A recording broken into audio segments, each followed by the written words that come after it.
Welcome to the Entrepreneur Podcast, filled with marketing and leadership tips on launching and growing your business with your host, Diane Mora. Today in the podcast, I'm excited to welcome CEO and entrepreneur Frederick Cary. Fred is a senior executive, strategic consultant, attorney, and investment banker. He's been featured in Forbes, USA Today, Digital Journal, and a variety of other publications. He's built high-growth businesses in finance, tech, and media, has led numerous mergers and acquisitions, and now oversees the development and growth of over 250 startups. Fred, welcome to the podcast. Well, God, no wonder I'm so tired all the time, but it's a pleasure to meet you. It really is. I'm happy to be here. Sounds like you've got a lot on your plate, that's for sure. Yeah, and by the way, we're up to almost 400 companies now. Yeah. That's amazing. That's amazing. Yeah, lots of lessons that I'm sure that our listeners would love to hear from you today. But let's start with your story. How did your experience lead you to where you are today? Yeah, I think I took a wrong turn somewhere when I was 18, and never turned back. You know, I think I decided to become an entrepreneur because I felt like an outsider all the time. I didn't do it because I wanted to change the world. I did it because I didn't think the world would have me. And so I had to go my own way. And that's why I started trying to find things I could do on my own. I never really followed the kind of cookie cutter, 4 years in a good school or anything like that. I had 6 months of community college when I started. And later on, as you said, I became an attorney. And that's a whole nother show that we don't have time for today. But it's just, I love creating things and I love making a difference. And that's what's fueled my journey through the 10 different companies I started before Idea Pros. That's wonderful. You made a statement that if becoming a successful entrepreneur was easy, we'd all have successful businesses and be lounging by a pool all day. And I don't think that any of our listeners would give you any argument on that point at all. But is there a roadmap from idea to exit so that we can get a little closer to lounging by the pool? There is. And in fact, any company that you start, part of your initial papers that you write down or type down, what your strategies are going to be, I really strongly suggest you think about what that exit is right from the very beginning. And by the way, it could be a lifestyle business, right? It could be like, this is what I want to do until the day I die or the day I retire, and that's okay too. But if you're going to go out and you're going to try to raise a lot of capital from outsiders to fuel the growth that any fast-growing company really needs, they don't want to support your lifestyle. They're going to want to know what the exit is, and so you need to plan for that right in the very beginning. And so, if you're planning for an exit from the beginning, then your strategies can go around that exit. What do I need to do day one to be able to exit in year 5 or year 4? And so that's how you get by the pool, unless you're somebody like Elon Musk, who would go from, billion-dollar company to billion-dollar company and bet it all every single time. So a lot of entrepreneurs will tend to go down a path, they'll launch something and then sort of pivot their way to finding what the right model is. So how do you balance that idea of you're launching a business, you kind of know the direction that you want to take, but yet you're already thinking about your exit. So what does that model or that path look like? Yeah, and by the way, if you don't pivot, right, it's just like driving up and you see a cliff in front of you and you're just like, this is the road I was going to take, I'm just going to go. That's what not pivoting is like as an entrepreneur, because you're going to run into a lot of cliffs and mines and volcanoes and everything else, no matter what you try to do. So while the tactics and strategies may differ as you make these pivots, the ultimate goal, the exit part of it, is going to remain relatively the same. I plan to grow this company to X millions or X hundreds of millions of dollars a year. I want to be in these locations, countries, states, whatever it is, and I intend on pivoting for exiting for X hundreds of millions or billions of dollars, whatever it is. That ultimate thing that you're chasing is it's going to be the same. But it's like, driving down the road and looking at the moon, you're taking a different path, but that moon stays in what it looks like the same position. no matter where you're driving. So it's just as long as you have your eye on what that end goal is throughout your process and you're thinking about that, then you should be able to get there. But mind you, caveat here, it's not something you should be thinking about every day. It's like you wake up and you have your team meeting, you talk about, hey, 2.5 years until we exit and I'm by the pool. You gotta, yeah, It's hard to motivate people that way. exactly. Like what happens to me? I don't own any shares. So you can't have that be your day-to-day thing. But your goal, if you're going to speak to any investor, that's the first thing they want to know. When are you exiting, and what am I going to get out of it, and how the hell are you going to be able to pull it off? So if you don't have that prepared, you're never going to get any money. So talk to me about the messaging, perhaps at different stages of raising capital. So, right from the beginning when, you're at the idea stage and, likely more in tech, for example, where you have to make a big investment in a platform in order to even get the company off the ground. So you've got kind of that level of pitching and then you might be in a different situation in other models of businesses when you're further along. So what are some of those nuances? Well, fundamentally, it's the same. There are many different nuances, but let me interrupt myself. You go to Y Combinator or any of those different websites, and they will give you a pitch deck form to use. I personally think it sucks. And the reason I do is because you're not thinking like an investor. But what's an investor doing there taking a meeting with you? They're not there to make sure your dreams come true. They're not there to make sure that the way you want to change the world is going to happen.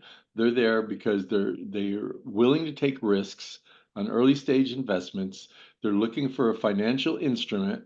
They want to know what this financial instrument is going to cost me. What am I going to get out of it when I exit with this instrument? And why are you guys people I can trust to make this happen?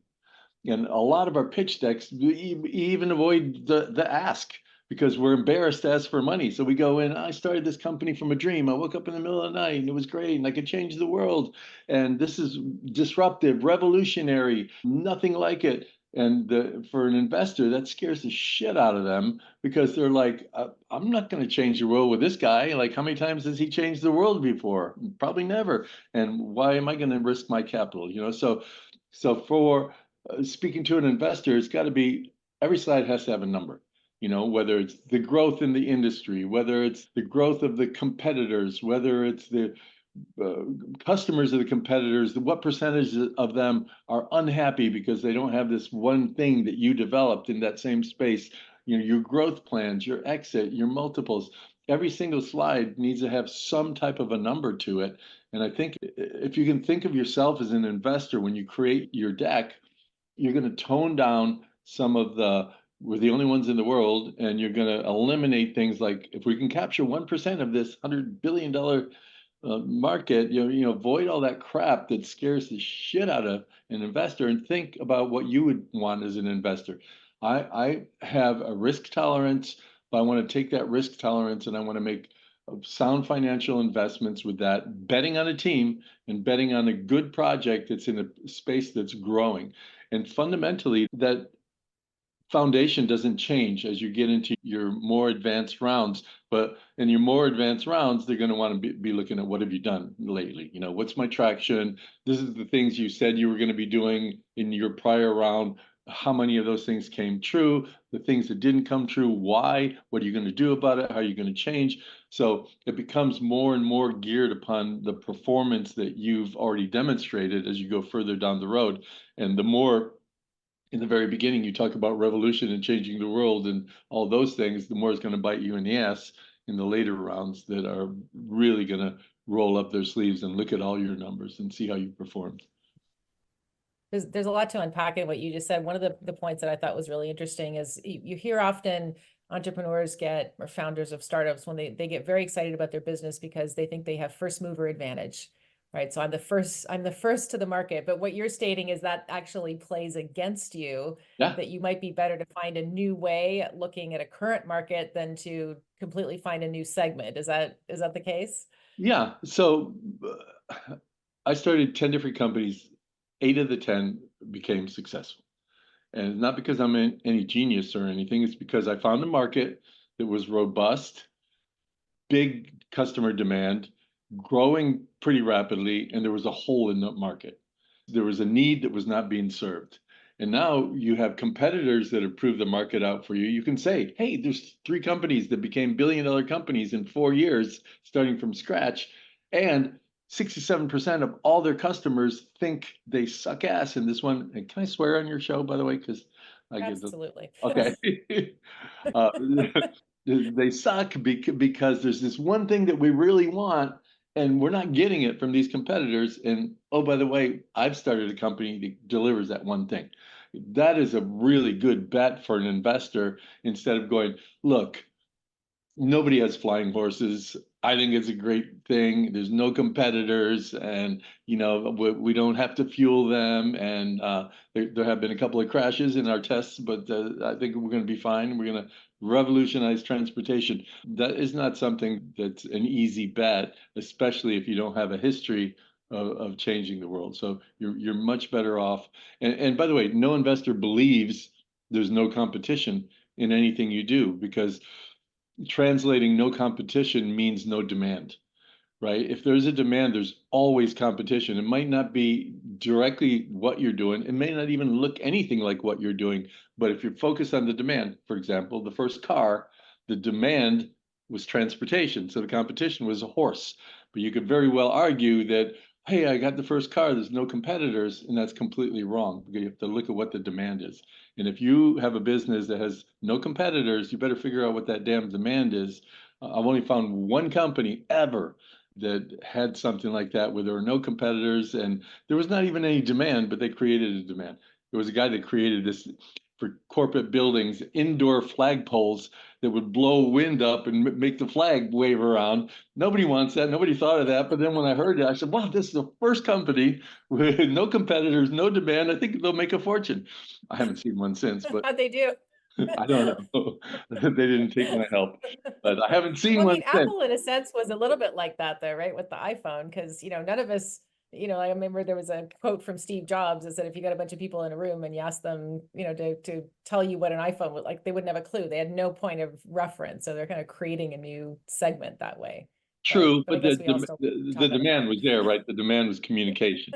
So, Yes. just get down to the fundamental, what demand am I serving? And then understand who needs that. And then you can surprise them and delight them, and be the leader in your industry by creating novel things that people haven't thought of, but you've created them with the underlying foundation of the demand that's in place. Yeah. Something else that you said was about the importance of, are you the founder or the founding team to get me there as an investor to generate this end result? So what do you feel that investors are looking for in a founding team?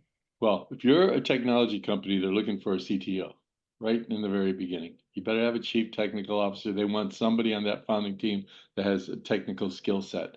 And the great news is they're all over the place. You can go grab one almost anywhere. They'd be happy to work with you. But you don't want a technology play where nobody has any experience with technology, for example. And it's true with any kind of business that you're going to go into. You want to put together a new banking app that is going to evolutionize, not revolutionize, the way that banking transactions take place. You better have somebody on your team that has some experience in that field. So you got to have, no matter what you're doing, your chances of getting capital are going to be better if somebody on your team has done it before in one way or another. That makes sense, Yeah, right? that I makes a mean, lot of sense. yeah, Yeah, absolutely. Just, what's your credibility? And yeah. so do you feel now, looking at the pitches that are successful, that are generating the capital, are there any new trends that you're seeing, or is it all still pretty much tried and true? New trends in the pitch approach. Well, if you New put trends AI in at the the pitch end of your, approach and new trends in what people are looking for. Oh yeah, let's talk about AI too. Don't forget that one. yeah, But in terms of what investors are looking for, has that changed at all? there are a whole bunch of Me Too investors that you can opportunistically take advantage of, which is probably not a great way to start your business. But, in the very beginning, like we all want to see AI. We all want to see Web 3.0. So it's like a herd of financial cattle that are running around looking for what they think that next sweet pasture is going to be. And to me, that's dangerous, but that's really what happens. And you'll see every time there's this kind of big blip up, and then nobody wants to hear about it anymore. But it's not going to be true with AI, but I think AI is going to be such a fundamental component in almost every business that it's saying that you have AI incorporated in what you do is going to be a yawn at some point. It's like saying that, hey, we know we have this great new business and we're using telephones at every desk. All of a sudden, suddenly that having a telephone at your desk is something that is not an advantage. It's something that's a necessity. So I think that's going to go. But I think more and more, what investors are truly looking for is experience, the kind of knowledge base of where you're going, even if you have experience in a general industry, to really be able to hone in on the facts in that industry. But most importantly, they're looking for financial CEOs. They're looking for somebody, and by the way, I hated this part of it. They're looking for somebody who knows all the numbers and understands the underlying data and knows the 6 things they need to do to make this 3-year projection have a chance of succeeding. And CEOs that know how to measure the correct metrics that will make sure your company can get where they need to go. Really, that's a lot more important than before. Before, if you were a compelling persona and you had some experiences in the past, and you had a certain amount of charisma, then you would get your check. But now they want to know the numbers, and it's gotten pretty serious in that part of it. So you really need to study that and be able to answer like, hey, on year 3 here in cell 47 on the PPQQR, why do you have that number there? You better stay up nights in figuring out why all those numbers take place. If not, you're unlikely to get the capital. So is that speaking to perhaps a lower risk tolerance that we're seeing with investors now? In a sense, it is. I think it's probably more higher success tolerance. That it's not that they're still, look, any startup in the very beginning, it's a risky proposition. Some of the best. I mean, I mentioned Elon Musk again. There's this brilliant short little YouTube video, a couple of minutes long, where I actually saw him crying, and you never see that with him. And it was about in 2008 when both SpaceX and Tesla were on the verge of going down, and he had $180 million left over from PayPal.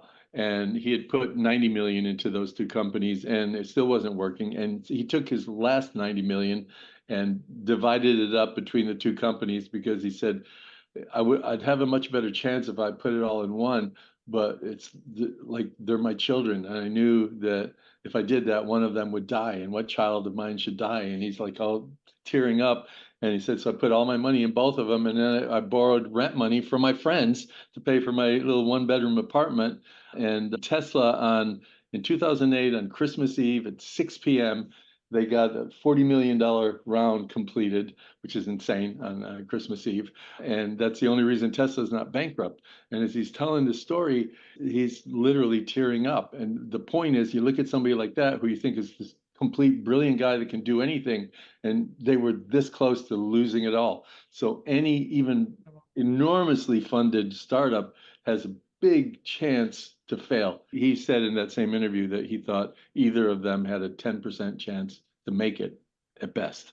So that you have to have a big risk tolerance if you're investing at that level, but you also want to bet on the jockey, and you bet on the jockey as much as you bet on anything else, and that's why you're coming in as the jockey. You have to know your stuff. This is the race I'm on. These are the competitors. This is why I'm going to win. These are the times that are established in the past. This is what I need in the future. It's just basically knowing your stuff. And that's why they look for financial CEOs, because if you don't know what the numbers are, they're going to crush you before you even realize there's an issue. So for any listeners who might be binge watching Shark Tank, as many of us do, and perhaps haven't been actually part of a round, how close is what you see on those pitches to what you're seeing happening today with first time entrepreneur, maybe not first time entrepreneurs necessarily, but first time founders who are looking for a raise? So this is not the Elon Musk who is coming in with a track record necessarily. It's the entrepreneur who has what they think is a great idea and they're trying to get it funded. What's the reality check of what that conversation looks like? Well, it's not Shark Tank. Shark Tank's a TV show, an intriguing TV show. You have a 1 in 100,000 chance of getting on Shark Tank, and once you get on there, half of those people never get put on the show. The rest of them go on the show. Half of those never get aired. The remaining balance that go on there, half of them get a deal, and half of the deals they get never go through. So it's not really a good business model. But if you're a first-time founder and you're doing your first round, you're going to do friends and family. And a lot of the things I said about being a financial CEO aren't as important at that level. If you're going to go out and raise 50,000, 100,000, 250,000, I even have several of our companies that have gone and raised $500,000 with friends and family. After telling me, I don't know anybody that has any money, and they come back, 3 months later with $500,000 in the bank. So at that point, you don't need to know the numbers to the level that I'm talking about, nor do you need to have the experience at the level I'm talking about. But you owe it to the people you're asking for money. You owe it to do your homework and to understand the market and to understand your audience, to understand your competitors, to understand your exit strategy and your growth strategy, and how you're going to get from point A to point B to point Z. You really need to do your homework. And think about it. If you're going to Uncle Bob and Uncle Bob happens to be a millionaire and kind of moderately likes you, and you tell Uncle Bob that, hey, I got this great new idea. I'm starting a business and I'd like you to give me money. Uncle Bob's probably going to kick you out. But if you go to him with a well-prepared plan that says, look, I've been looking at this for 2 years. This is the golden widget market. Nobody makes a widget like this. This is the demand. This is the growth profile. These are the competitors. This is how they're doing it wrong. And this is what I can do with $100,000. Then he's going to listen to you. So get your facts, come in as experienced, even if it's the first time you're doing this. And again, they're a lot more tolerant at that first level. Yeah, that makes a lot of sense. And so when you're at that first level, what documentation should you be prepared to have in place in addition to, clearly you'll want a pitch deck, but what else do you need to have before you start asking for money? We need to have the instrument, right? You're going to be asking them for shares or debt, or well, you're going to ask them for money. But the instrument, is it a common stock deal? Is it a debt deal? What type of financial documents do I have in place? What type of disclosures are necessary doing a small round like that? So you have to have all the financial ducks in a row. And then after that, you really need to have a deck that kind of lays out in about a dozen slides or so, that really lays out what you're doing, why you're doing it, what that big, huge problem is, why you're this unique solution towards it, what type of first steps is that money going to give you, and where you're going to go from there. What are you planning over the next 3 years? You got to put together a pro forma of where you see this growing. If you don't know any of those things, then you're just kind of throwing darts in the dark, and owe it to the people you're asking money for to not be doing that.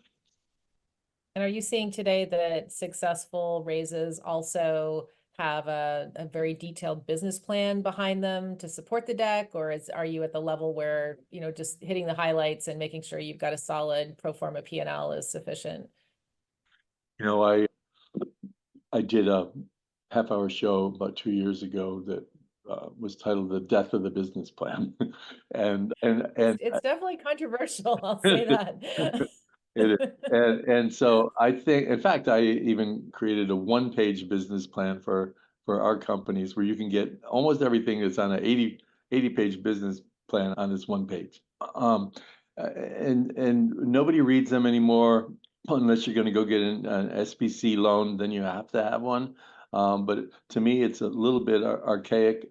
definitely want a strategic plan. We create 60-page strategic plans all day long for our founding companies, and it's basically what are we going to do this first year? And it goes through all that competitive analysis and customer profiling and strategies and experiments and content for our pitch decks. So we do a lot of things. We create a lot of data, but we don't use that um, historically relevant business plan anymore. Interesting. So you were also talking about in your pitch deck that are pretty much every company now, most companies, at least tech companies, need to show that they're somehow AI enabled. Has AI influencing the actual pitch process or pitch deck creation process? Yeah, I mean, if you're going to go out and do a pitch deck, you ask AI, right? But here's the problem with AI. Well, it's not the problem with AI, it's the problem with us. You have How to we're ask, using it. exactly. You have to ask the right questions in the right way. In fact, in a series of ways. And whenever I use AI, and we have some of our own internal tools, but also even if I go to Chat GPT-4, I will tell it to shut up. I'm like, I'm going to say 5 different things. You just acknowledge that you understand what I'm saying to you. And then I'm going to give you another prompt and then another. And when I'm ready, then I want you to give me my answer. And the reason to do things like that is you're giving the amount of data that it really needs to make a more right than wrong answer to where you're doing. If you go out and say, hey, I'm starting a social media company and I want to target different hotels around the world. What do I do? That's a small amount of data, and it can give you, hey, well, you need $10 million for budgeting. But if I say, I'm going to give you 5 different things, and then you answer me, I have a social media marketing company. I want to target hotels. I want small boutique hotels that are a little bit cash starved. I have a very low budget and I have a very small team, and I want to use a lot of AI and I want to use social media, but I don't have a lot of money for social media. So I want to copy other hotel brands that are doing really well, and I'm going to repost their content on my own site. What do I do? Now you've given it enough information that it can make a really good answer for you. But the problem is we say, I got a company and I want to go and get hotels. What do I do? So Right. It's as if we're doing a Google search. It's about the level of detail that we're putting into exactly, the query. and that's not the way it works well. That's so true. Yeah. So we talked a lot about sort of tech-oriented companies. What about services? How does the model vary at all if you're starting or trying to grow a services company? Well, it's harder to get money, number one, in the services organization because they're finite by force. When you have a service company, you have people who have a certain level of expertise, and there's only so many of them that exist in the world. And so there's a limitation there. And a lot of times, a lot of service companies, startup service companies, a lot of times you're really not looking for an exit. This is professional services. I'm a lawyer, I'm an accountant, or executive services. I have a marketing group, right? CMO services, things like that. Or you're a consultant, or you're an advisor. Those type of things are scalable to sometimes enormous levels, but for the most part, they're tough to get investment dollars for. So a lot of the things that you're doing and that we're talking about, you really kind of need to rethink. And there's ways, again, SBA loans and things like that. There's a lot of ways to raise the capital you need to grow those type of organizations. Hmm. Now, we talked about the kind of the profile, the expertise level of the founder and what investors are looking for. But as you start to progress and the company grows and begins to scale, have you seen initial founders or founding teams be able to successfully continue into the C-suite as they scale? Or from an investment perspective, does it reach a point where investors are thinking, you know what, I think we need to bring in more experienced C-suite executives to this particular firm? What does that look like for you? Well, Steve Jobs got fired, right? And they brought in the Pepsi Cola dude. The ultimate benchmark. Exactly. If he can be fired, you can all be fired. We Uh, can all be fired. exactly. Uh, there is a lot. Look, between a founder or an entrepreneur and a leader, there's a huge divide. It's almost like saying black and white, yes and no, right? And you wouldn't think that on the surface, but the reality is an entrepreneur is used to doing everything on their own. They're not used to dictating. They're not used to leadership. They're not used to picking the right, very experienced team and setting back and letting them fulfill the strategy and vision of the organization. So it's a big, major leap. And then once a company grows to a certain level, it's all about the numbers.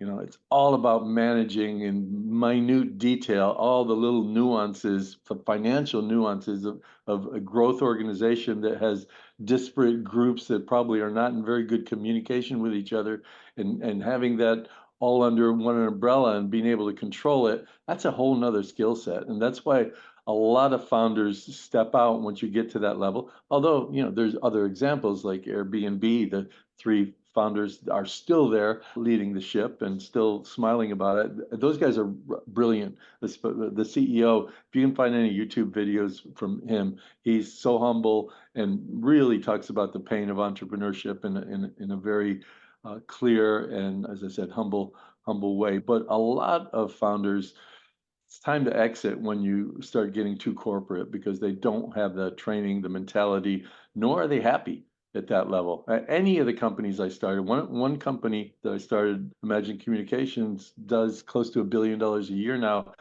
I'm nowhere near that company now. I would be dying if I had to be there, and so I got booted out. Well, not booted out, but I got out, and more seasoned professionals that have been in that space doing the grind every day for 30 years went in and took the company to another level. It is really interesting. I often see founders that when they finally get their exit and they get acquired, and some part of the deal is that they need to stay on with the acquiring company for a period of time, and that they're just counting the days until they can get the heck out because it is such a different environment Oh running your yeah, own show to be part of a corporate machine. yeah, yeah. It's a whole nother company at that point. Yeah. Yeah. So tell me a little bit more about your company, Idea Pros. What type of work do you do, and how do you help founders to be successful? I Again, with the other 10 companies, I said looking for a robust market that has a hole in it.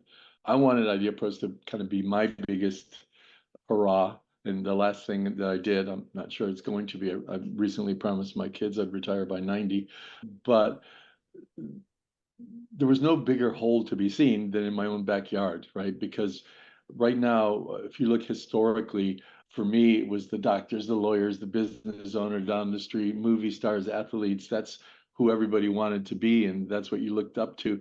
But now it's all entrepreneurs, right? You go online, it's entrepreneur this, entrepreneur that. All the people that you're hearing about are entrepreneurs, and there's this massive exodus from corporate America to try to do your own thing. And so I started Idea Pros because when I looked a little deeper into it, it would be like if you needed brain surgery, the only solutions out there were really the best brain surgery equipment you could buy, which is what they do for these entrepreneurs that don't have any experience whatsoever. I will build an app for you. We can engineer for you. We're a law firm that can do patents for you. We can, all these elemental things instead of how do I create a business with no support system, with no guidance, with no understanding of the horrible waters we have to paddle through to get to our finish line. There was nobody that was saying, hey, we're going to be your co-founder. We're going to take all of our experience, all of our successes. We're going to bring you in. You're going to pay big money, but you're going to pay 1/4 of what you're going to pay if you're going to do it on your own. And you're going to have a much bigger chance of succeeding because we're going to do it all for you and with you, and we're going to train you at the same time. So when we go at the other end, you're going to really have the experience, the unfair insider advantage that the really successful entrepreneurs have. And that's why I started Idea Pros, and it became almost immediately like drinking out of a fire hose I mean, we literally had 100,000 applications in 2 years, full applications with this is my idea. Check off. I know I have to pay you at least $100,000 to work with you. I know I'm going to give you 30% of my company. That's $10 billion worth of check marks. Obviously, if 90% of them are lying, there's still $1 billion worth of demand just from us. And so it's this fervent marketplace that was completely unmet. And that's why I started the company. And that's what we try to do. I have since had to kind of modify the model because, as I said, it was like drinking through a fire hose, and it was not. I was never going to be able to get it past like 50 million a year or something, which is a nice number for listeners, but not if you're trying to build a real exit company. It's not enough. And so, literally, for most of the last year, I wasn't even taking in any new clients. While I redid the model, and now our model starts with free. I mean, if you go to ideapros.com right now, the very first thing you see is free membership. I encourage everybody to do that because we give you information every single week for free about what's entrepreneurship all about, what to do, what tactics, how do you raise money. We also have workshops every month for free, again, 2 or 3 hours on pitching to investors and things of that sort. But I started it to really make a difference for the vast majority of outsiders that are entrepreneurs. Interesting. And what types of companies do you work with? They're not companies when they come to me. It's a man or They're woman. just Yeah, at the idea stage. yeah, and that's why giving up 30% at an idea stage is that, if Yeah. you're a company, you have to give up 30% to work with somebody. That's a big ask. But if you have an idea and no way to execute it, and now you're going to have a whole team that, it's like having a co-founder for 30% instead of 50%. So it makes a lot more sense at that point. So the typical person that comes in, and this is not exclusive because I had a girl as young as 8 years old. Obviously, Really? she came in with her parents, and I had a man as old as 85 who I made come in with his sons and daughters. So, That's life, right? Full circle. yeah. So they're all over the place, but the sweet spot, if you will, men and women between 30 to 55. They've already been in corporate America. They're doing well. They're upper middle management or upper management, and they're really on this progressive linear growth. But they wake up every morning, they hate their lives. They're not doing what they want to do. They're not feeling fulfilled. They have enough money in the bank to do what they want to do, and what they want to do is not what they're doing. And so they have capital, they have desire, they have experience. They don't have a team around them if they're going to be jumping into this type of environment. They don't have experience in knowing that pain is fun, because that's what you're going to get if you're an entrepreneur, right? If you can't treat pain like fun, then you're not going to want to be an entrepreneur. And they don't know any of those things. And so that's why it's been so successful. Really, our soft launch, if you will, generated about 25 million in revenue. We have probably 25 of our companies that are at least 100 million valuation companies right now, and that's just the very beginning of this process. That's amazing. That sounds like a really wonderful opportunity. Could you provide the website again? And then if listeners would like to reach out to you directly, is there a best way for them to do that? Yeah, this is the part that drives my executive assistant nuts. I'll start with that. Just Fred at IdeaPros, Fred at ideapros.com. She hates it. She wants me to have some pseudo name for things like this, but write to me. If you have something important to say, or if you want to say that you enjoyed this show and our wonderful host and maybe even me, write to me for that. But if you have any type of business questions or ideas or anything that you want to talk about, I will answer. So you can reach me that way. You can go to ideapros.com. And on ideapros.com, by the way, we have, I was telling you before we came on, I have this program, this masterclass. It's 15 modules. It's usually about $500. And for the next month or two, I'm just giving it away from my holiday give back thing. Straight shooting from the hip, from my heart, about the entrepreneurial journey and how to handle every element of it, along with that extra element of being purpose driven, doing the right thing all the time. If you go to my Instagram page, there's a link for it. So my Instagram, this is really complicated. Hopefully we get some footnotes on the bottom, but my Instagram page is official Fred Cary, Cary. There's 500,000 people following me there, and there's a link tree up on the top in the bio. And if you click on the link tree, you'll see one of the things is my courses, and those courses can be found at fred.ideapros.com/course, fred.ideapros.com/course, but it's a link right on there, and just put go big as your code. And if you put go big as your code, it costs you $0. And I think it'd make a great gift for if you have a significant other that you want to get off that couch and get inspired, you can give it to them as well. But those are the main ways. That's wonderful. If you're experiencing a little corporate burnout, that could be your way out. So go big or go home, right? Exactly. Yeah. The go home part of it is you pay double. So you can go big. Go home to your place by the pool, which is where we started, so you can be Exactly. just basking in the sun all day after your glorious exit. Absolutely. Fred, it's been wonderful having you on the show. Really enjoyed the conversation and look forward to speaking with you again. Yeah, and soon. And soon. Okay. All right. Take care.